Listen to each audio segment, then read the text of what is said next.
है कि सोमवार की अगर प्रदोष पड़ती है, बहुत ध्यान से सुनना महाराज, सोमवार की प्रदोष पड़ती है तो शंकर भगवान कैलाश पर निवास करते हैं। मंगलवार की प्रदोष पड़ती है तो शिव काशी में निवास करते हैं। बुधवार की प्रदोष पड़ती है तो शिव रजत भवन में निवास करते हैं। गुरुवार की प्रदोष पड़ती है तो शिव गंगा के स्थल पर निवास करते हैं। शुक्रवार की अगर प्रदोष पड़ती है तो शिव नीलकंठ पर विराजमान होते हैं। शनिवार की अगर प्रदोष पड़ती है तो शिव शमी के वृक्ष के नीचे रहते हैं। और रविवार की जब प्रदोष पड़ती है तो शिव बेलपत्र के पेड़ के नीचे निवास करते हैं। महाराज, ये एकादशी शंकर से कह रही है कि आपका स्थान ये नहीं कि आप कैलाश पर मिले, उस वार को, उस तिथि के दिन, उस अनुकूल।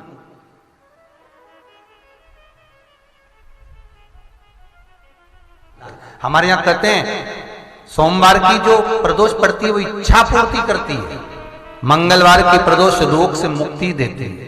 बुधवार की प्रदोष कामना की पूर्ति करती है। गुरुवार की प्रदोष शत्रुओं का नाश करती है। शुक्रवार की प्रदोष सुख और शांति देती है। शनिवार की प्रदोष संतान का सुख देती है। और रविवार की प्रदोष जो काम दुनिया में कोई नहीं कर सकता वो अचूक फल की प्राप्ति रविवार की प्रदोष करा देती है। महाराज, ऐसी प्रदोषों का नियम वर्णन किया चाहिए। भगवान कहते ठीक है, तू थोड़ी देर खड़ी हो। एकादशी सम्मुख खड़ी हुई।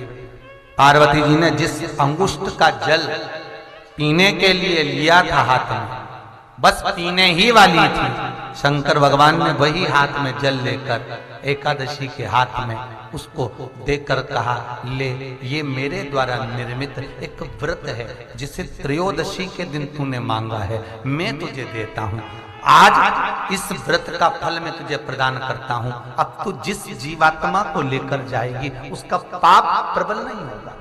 किसी स्त्री, पुरुष, बालक, बुजुर्ग जो भी होगा जिसने प्रदोष का व्रत करा होगा, वो जीवात्मा को तू किसी फल की कामना से नहीं, स्वतः ही लेकर चली जाएगी। उसमें कोई कामना नहीं है। बन सके जीवन में 11 प्रदोष या 26 प्रदोष करने के बाद आप उसका उद्यापन कर विराम भी दे सकते।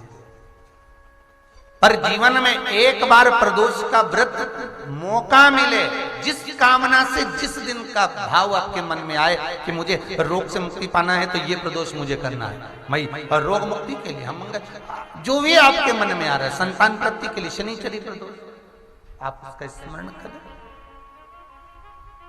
फिर लिखा शिव महापुराण में, बड़ा सुंदर लिखा वेदव्यास जी ने, मान लो आप प्रदोष का व्रत नहीं कर सकते, आप अगर व्रत नहीं कर सकते तो प्रदोष के दिन, प्रदोष काल में शाम का समय, सूर्यास्त का कुछ पल, कुछ घड़ी के पहले से लेकर बाद तक का प्रदोष काल के अंतर्गत आप शंकर जी के मंदिर में जाकर 1 लोटा पानी, 5 बेलपत्र भी अगर समर्पित करते हैं तो संपूर्ण प्रदोष का फल आपके भाग्य में प्रबल हो जाए। शिव महापुराण में इस